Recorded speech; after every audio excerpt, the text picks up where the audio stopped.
fatherless kids in the kitchen. Fresh Coast fans, we got something special for you today. We're going to be doing our Food Hammer tournament prep. We're going to be experimenting with some new rules for the Food Hammer event this year. Those of you War Machine Hordes players might be recognizing some similarities with the Summer Rampage event we did. We like that idea. We like the non-tiered tournament, the idea that you can just collect points throughout the day the more you play. We think it's more social. We think it's more encouraging the style of play we like to see here at Fresh Coast 40K and Gamer Sanctuary.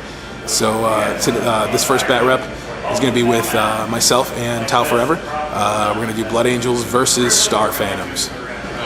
Okay, 1,500 points of Star Phantoms. Looks like this. We've got the Chaplain. Yep, that's the Dark Vengeance Chaplain. I've scraped off most of the Dark Angels iconography and painted him in my own black and white colors. We have a 9 Terminator Assault Squad, 4 Hammers, 5 Claws, all riding in the Cestus Assault Ram. The Assault Ram is going to be escorted by a Storm Talon with las cannons. For troops, we have a Tactical Squad, Power Fist, Combi, Plasma Gun, and Plasma Cannon. Again, this Dark Vengeance stuff mostly. Surprisingly easy to get rid of most of the Dark Angels look on them. And they're riding in a Rhino.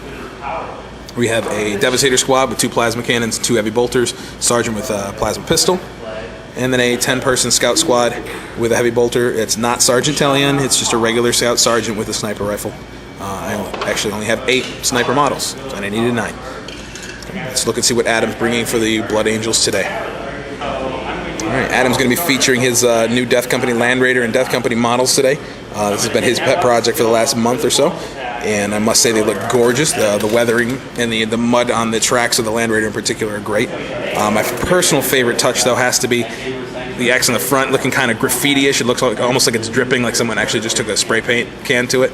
I love that touch. I think that makes it look much classier, much more real. Anyway, to the list, we've got a Terminator and Chaplain in Terminator armor, leading Death Company with assorted weapons. Everything should be WYSIWYG in there. A Librarian Dreadnought with Force Weapon. I think he's going to be playing it as a Force Axe because he's a Walker. He doesn't have the unwieldy penalty, so he still strikes with that as initiative, but it's a higher strength. We have 1 Sanguinary Priest. It is not Corbulo. With the jump pack, and 2 assault squads, power weapon and melta gun in one, and power weapon flamer in the other, and then a pair of autocannon heavy bolter predators. 1,500 points.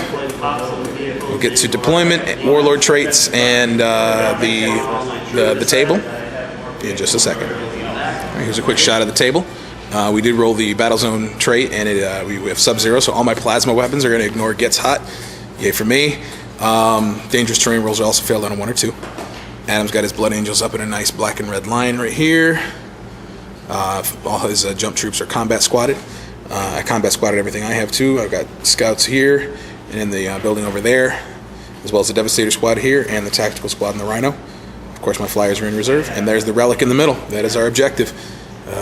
Neither one of us are really all that crazy about this mission, but we're going to keep playing it until we figure out the best way to deal with it. Adam has the first turn, and actually I'm going to try to steal initiative right now on camera, so give me 1 sec. Didn't I? Alright, so we'll tune back in after Adam's turn. Alright, top of turn 1, Blood Angels move forward. Land Raider takes a shot, takes a hull point off, and the Storm Bolter off the Rhino. This Predator actually did a serious amount of damage to the scouts in there. Killed 4 of them. The last one failed his morale check, and he's running off the board. But he can automatically regroup because he knows no fear. The Heavy Bolter Devastator hanging off the side here was killed by that Predator, and the Assault Marines all jumped in. So we'll see if I can't start whittling down some of these jump pack troops who are going to go grab this objective. Come back to the top, the bottom of turn 1. All right, end of turn 1. The sniper regrouped, just parked himself behind some cover and took a shot at the assault Marines over there. Didn't do anything.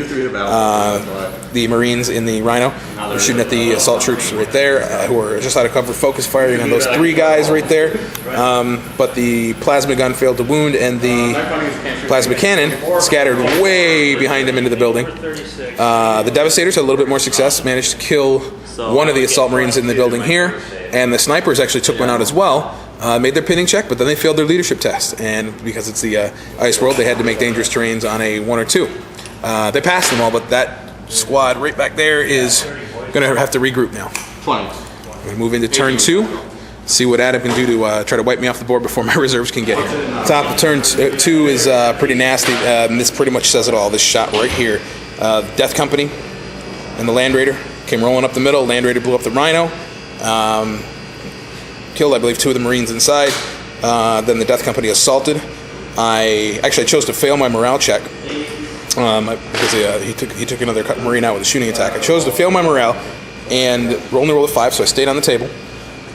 And then Adam, charging through difficult terrain, rolled 2 6s and a 4. So he was still able to catch me, and I failed to do anything with my snapshots. And needless to say, the Death Company just rolled over the Marines. 35 attacks from the 7 standard Death Company guys was enough to kill my 6 Marines left there. The scout here was killed by shooting from that Predator, actually. This Predator took out 2 more of the Devastators. And this 5-man assault squad assaulted into the building and managed to kill 1 of the scouts. They chose to fall back because with Marines now, they should know no fear. They're going to regroup 3 inches, take their shots just like normal, and be pretty functional still. So let's see if my my Cestus and my Storm Talon can come in from reserve and do a little bit of damage. All right, I did get my flyers in from reserve. They didn't actually do a whole lot. Did blow up 1 Predator with the Storm Talon, and the Cestus dropped its Magnum Melta on the Librarian. It actually scattered off him a little bit. Still hit him and hit the Land Raider as well. Didn't target the Land Raider because I was just not thinking I had to be half range still for the multi-Melta to get 2 dice. But did nothing to the Land Raider and stunned the Librarian, took off a hull point. Devastators here took a shot at some of the troops back here because I could not see the Death Company guys, so they're going to be dead this turn. And the scouts regrouped and took out the Assault Marine with the Flamer. So we're going to move on now into turn 3. Hopefully I can survive a little bit of the return fire that's coming my way, and then unload those Terminators from the Cestus and just keep him from getting the objective. Right now he does have the point for First Blood.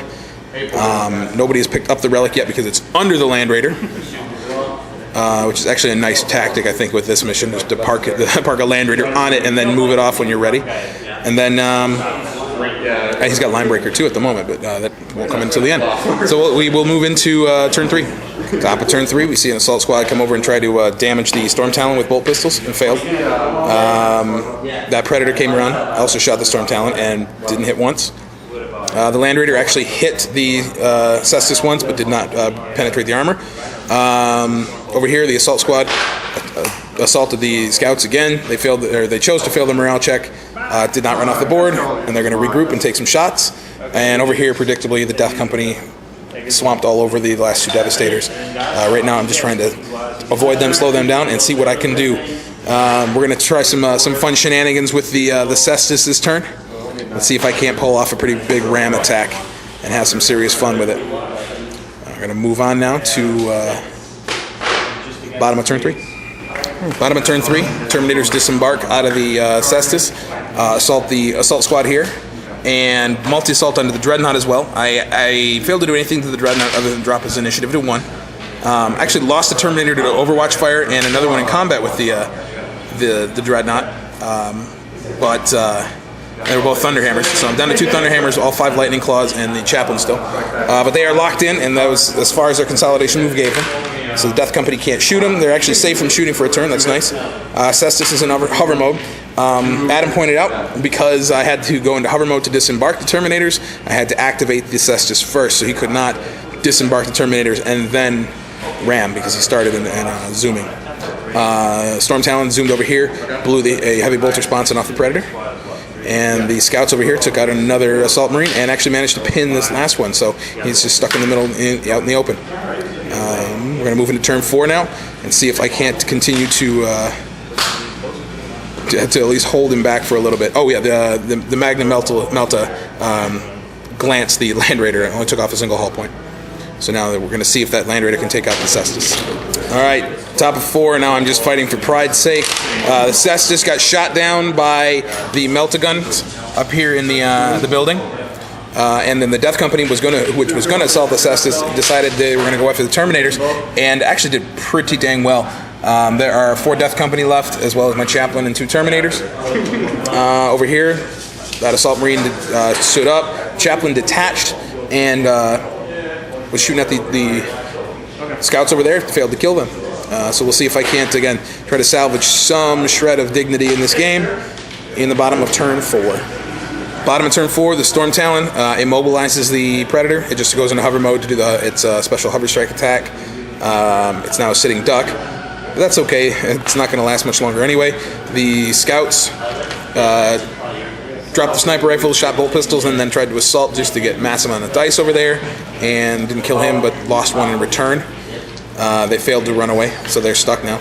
Or he is stuck. My last scoring model. And back down here, this assault is slowly starting to wear down my Chaplain. He is down to just himself versus the Dreadnought and the 3 remaining Death Company guys.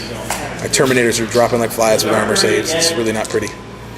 Moving into turn 5, we'll see if I can avoid getting tabled. All right, top of turn 5, game is over. Adam did wipe me off the table.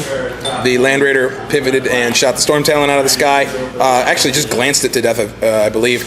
The Chaplain failed to get the assault, but the Assault Marine here finished off that last scout. And then the Chaplain failed both armor saves and the invulnerable save he needed to make, and was killed by the Dreadnought and the Death Company together. Grand total kill points then, we have 3 for the Relic, 4 for First Blood, 5 for killing the Warlord, and 6 for having his Chaplain in my deployment zone. Which actually also means Adam's going to get some more of the bonus points that are available for the Food Hammer event as well. He tabled me, so he's going to get some points there. He has his Warlord in my deployment zone, so he's going to get points there. He destroyed all my vehicles, he'll get points there. Actually, I'm sorry, no, you can't get, we have it set up so you can't get double points for destroying all the vehicles, infantry, as well as tabling your opponent. So you're only going to get one or the other. But if you want to check out the proposed Food Hammer event rules, we'll have a link posted to the Google Doc, and everyone can check it out.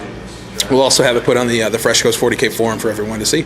But good game. We like the way the rules are shaping up so far. We got a couple more good games going on over here. We got Marines and Orcs. We got, oh wait, that's a teaser for the next Bat Rep.